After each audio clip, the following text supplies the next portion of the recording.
जी Nepal HD television अब तपाईं सँगसँगै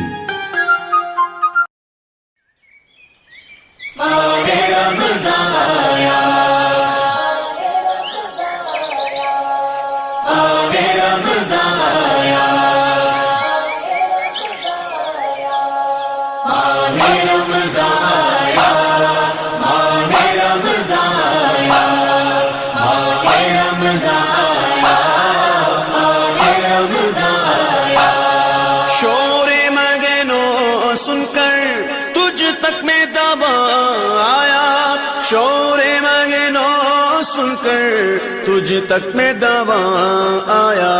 साथी में तेरे साथे, साथी में तेरे साथे, मैं तेरा मजा आया, मेरा मजा आया, मेरा मजा आया, मेरा मजा आया, मेरा मजा आया।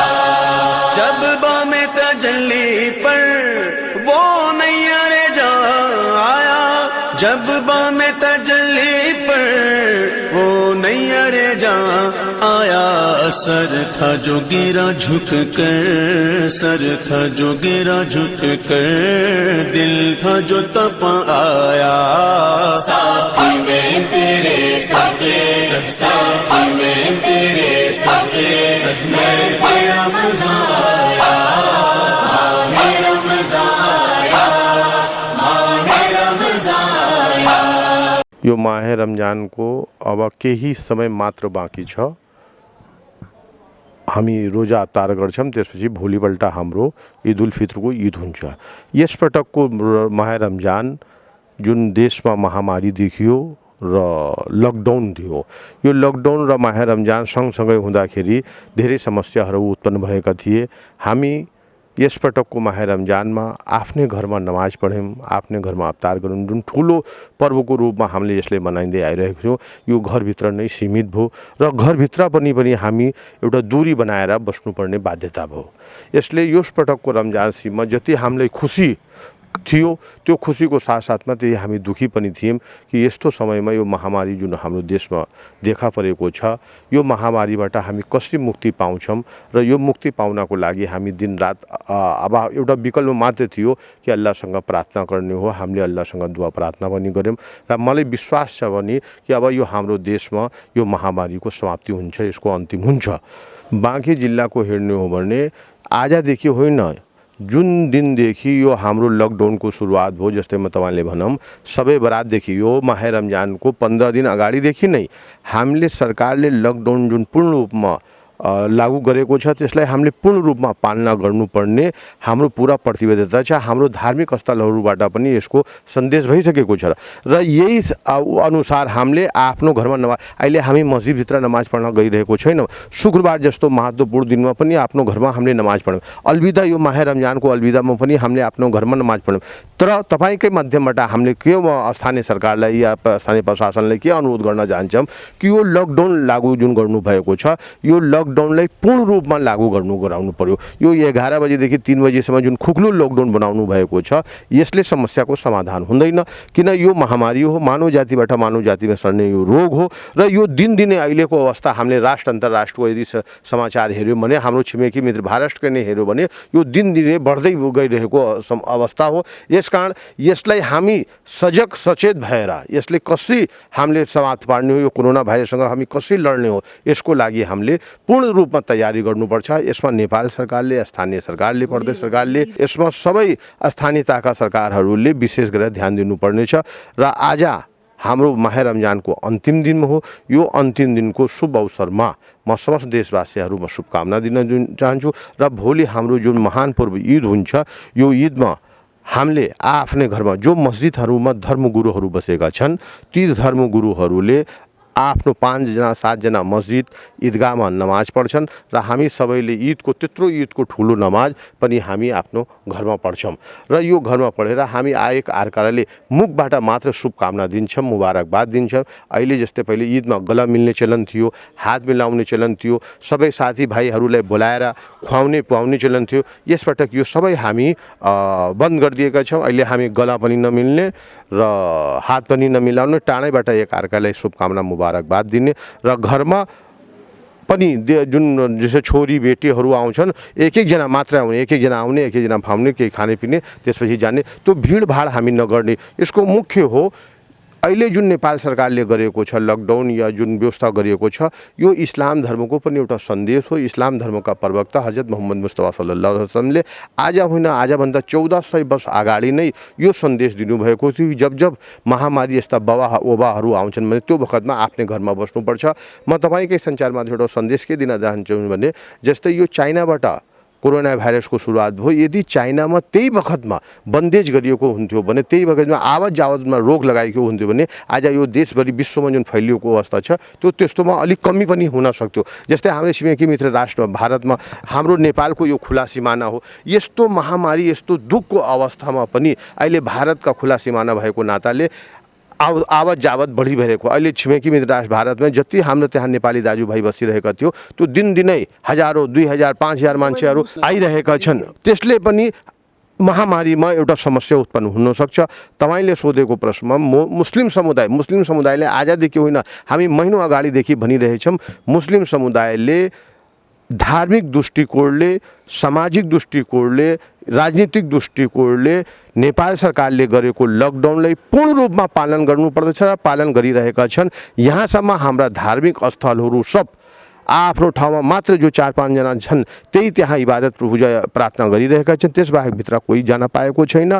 मुस्लिम समुदायको झन् यसमा थप माग रहेको छ। मुस्लिम समुदायको सरकारसँग अपिल रहेको छ कि यो लकडाउनलाई कडाइको साथमा अगाडि बढाउँ र यो महामारीबाट आफू पनि बच्यो, अरूलाई पनि बच्यो। हामी भोलि ईदको नमाज मैले भने नि 5-7 आदमी मिलेर ईदगाहमा पढ्छन्, 5-7 आदमी मस्जिदमा पढ्छन् र हामीहरू सब मुस्लिम समुदायहरू आफ्नो घरमा ईदको नमाज पढ्छौँ। यो माह रमजानको जुन ईदको मुस्लिम समुदायको धार्मिक महान पर्व ईदको शुभ अवसरमा म अल्लाहसँग प्रार्थना गर्न चाहन्छु कि यो देशमा अमन चैन शान्ति होस्। सम्पूर्ण नेपाली दाजुभाइमा शुभकामना मुबारकबाद दिन्छु र आपसी सद्भाव एकता कायम रहिरहोस् र यो जुन विश्वमा फैलिएको महामारी हो यसको समाप्ति होस्, यसको खात्मा होस् र विशेष गरेर हाम्रो नेपालबाट यो कोरोना भाइरसको अन्त होस् भन्ने अल्लाहसँग दुआसँग प्रार्थना गर्छु र सम्पूर्ण मुस्लिम समुदायले म यही अनुरोध गर्न चाहन्छु कि भोलि नमाज पढिरहँदाको वखतमा अहिले अल्लाहसँग हामीले यही एउटा द्वारा प्रार्थना गर्ने हो यो कोरोना भाइरसको समाप्ति होस्, ताकि विश्वमा फैलिएको यो कोरोना भाइरस प्रत्येक मानव जाति आज बेसबस भइसकेका छन्। अहिलेसम्म यसको औषधि उत्पादन हुन सकेको छैन। ठुला देशहरू यस समस्यामा परिसकेका छन् भने यस्तो अवस्थामा मानव जातिको सम्मान पहिचानका साथ मानवीय धर्मको लागि अगाडि बढ्नुपर्ने आजको आवश्यकता हो। धन्यवाद। रमज़ान को तैयारी था, यो अंतिम दिन हो, आज 30 रोजा हो। यस पछाडि अब हामी भोलि आज चाहिँ चन्द्रमा पनि देखिनेछ किनकि 30 रोजा हाम्रो पुरा भइसकेको छ आज अवस्थामा र भोलि चाहिँ हामी ईद मनाउने छौँ। ईद मनाउनको लागि चाहिँ हामी लगभग चाहिँ 1 हप्तादेखि नै तयारी गरिरहेका अवस्थामै थियौँ। हामीहरू चाहिँ जसको पासमा जुन हिसाबले चाहिँ थियो त्यो हिसाबले चाहिँ आफ्नो व्यवस्थापन मिलाएका छन् र ईदको नमाज यसपटक चाहिँ हामी चाहिँ आफ्नो अकिदा पन्थ अनुसार लकडाउनको पूर्ण पालना गर्दै आफ्नै घरमा पढ्ने र ईदको उत्सव मनाउने हामी अभियानमा लागेका छौँ र यो हाम्रो निरन्तर प्रयास जारी पनि रहेको छ। अब यो नमाज त जस्तो कि लकडाउन भए पश्चात र त्योभन्दा अगाडिदेखि नै जुन हाम्रा धर्मगुरुहरूले चाहिँ मस्जिद र दरगाह र ईदगाहहरूमा चाहिँ लकडाउन हुनुभन्दा अगाडिदेखि बस्दै आइराख्नु भएको छ। उहाँहरूले चाहिँ मस्जिदहरूमा नमाज ईदको पढ्नुहुन्छ आफ्नो बाजमात, तर चाहिँ जुन आम सर्वसाधारण चाहिँ जनता छ उहाँहरूले चाहिँ आफ्नै घरमा चाहिँ ईदको उत्सव र नमाजको बारेमा चाहिँ आफ्नो अकिदा र पन्थ अनुसार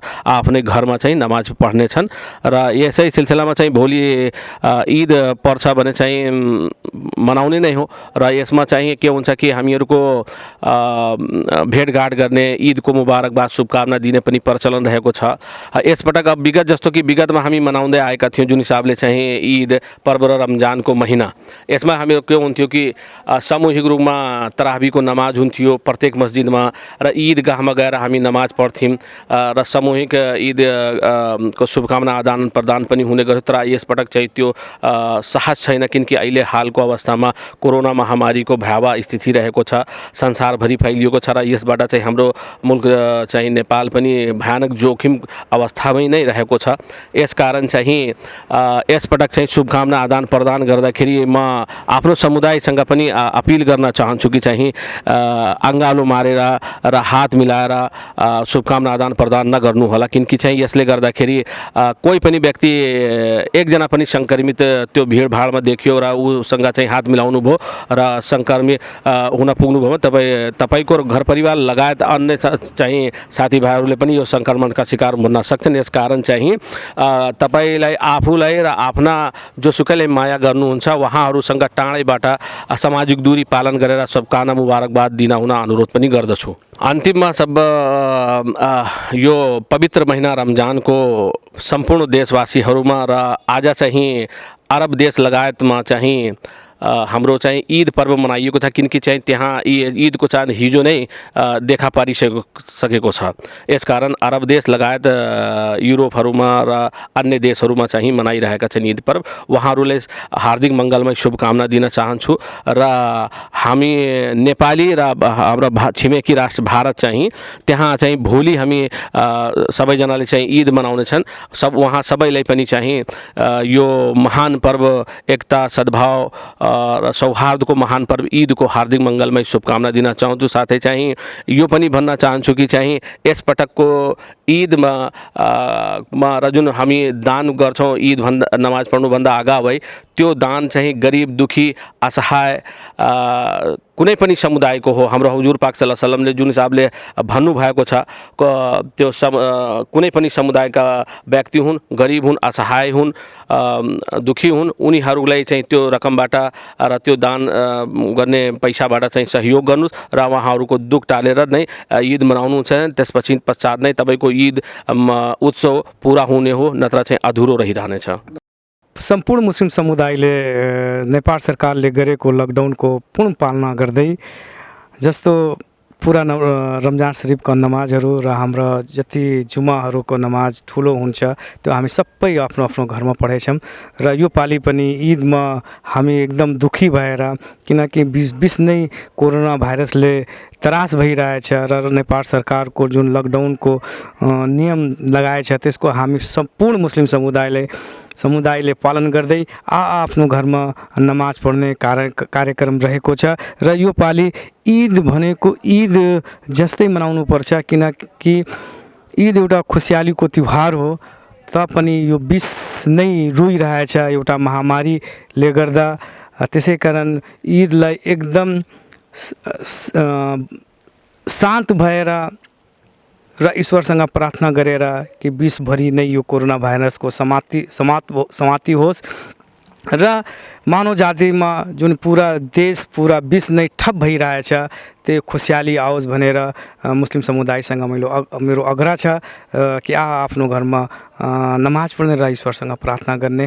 म एउटा कुरा अरू जानकारी गराउन चाहन्छु। म स्वयं गुलशन मदिना मस्जिदका म अध्यक्ष हुँ एउटा मस्जिदका, र सम्पूर्ण जस्तो यहाँका मस्जिदहरूको इदारा छ त्यसका सम्पूर्ण अध्यक्षहरूसँग हाम्रो कुराकानी भइरहेछ कि यो पालि हामी आफ्नै घरमा नमाज पढ्ने हो, कुनै पनि मस्जिदमा पढ्ने होइन र त्यहाँका रहेका हाम्रा इमाम साहब मोजिम, सहायक इमाम अनि 3-4 जनाहरू हुन्छन्। उहाँहरू नै मस्जिदमा नमाज पहिलेदेखि नै पढेर आइरहेका छन्। उनीहरू नै पढ्छन् र हामीहरू कसैले मुस्लिम समुदाय मस्जिदमा गएर नमाज पढ्दैन र यो कुरा मुस्लिम आयोगले पनि भनिसकेछ र मुस्लिम समुदायले सम्पूर्ण यसको पालना गर्छन् मैले आशा लिएछु। म मुस्लिम समुदाय र दुनियाँका सम्पूर्ण विश्वमा रहेका हाम्रा नेपाली दाजुभाइहरूलाई यो पवित्र रमजान र अन्तिम रमजानको आज लास्ट दिन हो र भोलि हाम्रो ईद हो। ईदको सम्पूर्ण देशवासीलाई म शुभकामना दिन चाहन्छु र ईदसँगै हामी एक आपसलाई अँगालो मारेर जुन हामी शुभकामना दिने चलन थियो अहिले हाम्रो अगाले मान्ने काम हुँदैन, हात मिलाउने कार्यक्रम हुँदैन।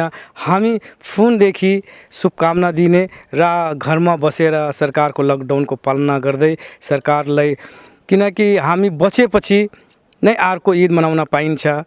हामी बच्नै पाएनौँ भने सायद अर्को ईद हामी मनाउन पाउँदैनौँ। त्यसै कारण सम्पूर्ण देशवासीलाई मेरो ईदको धेरै धेरै शुभकामना र नेपाल सरकारको लकडाउनको पूर्ण पालना गर्नुपर्छ, यति मेरो भनाइ हो। धन्यवाद।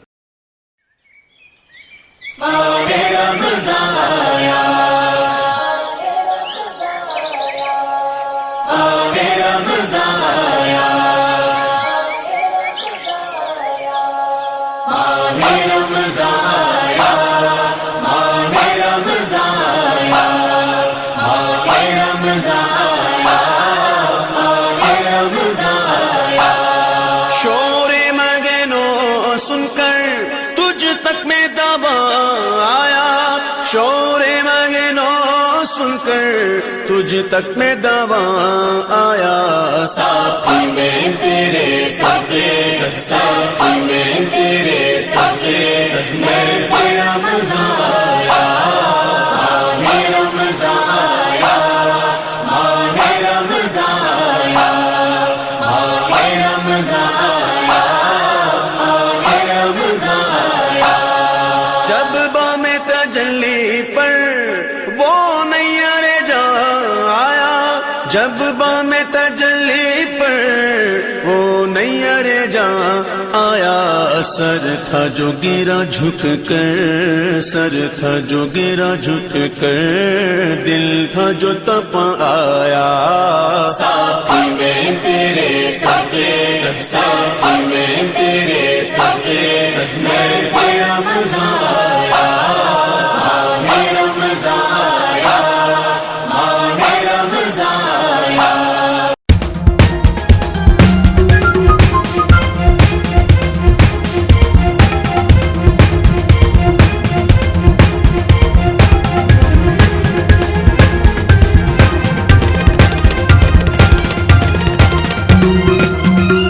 जी नेपाल HD टेलिभिजन अब तपाईँ सँगसँगै